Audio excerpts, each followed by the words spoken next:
शिवरहस्ये श्रीदुर्गास्तोत्रम्। दुर्गां शिवां शान्तिकरीं ब्रह्माणीं ब्राह्मणप्रियां सर्वलोकप्रणेत्रीं च प्रणमामि सदा शिवां। मङ्गलां शोभनां शुद्धां निष्कलां परमां कलां विश्वेश्वरीं विश्वमातां चण्डिका प्रणमाम्यहम्। सर्वदेवमयीं देवीं सर्वरोगभयापहां ब्रह्मेश विष्णुनमितां प्रणमामि सदा उमां।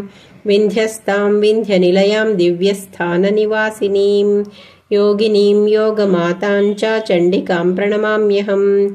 ईशानमातरं देवीमीश्वरीमीश्वरप्रियां प्रणतोऽस्मि सदा दुर्गां संसारार्णवतारिणीं।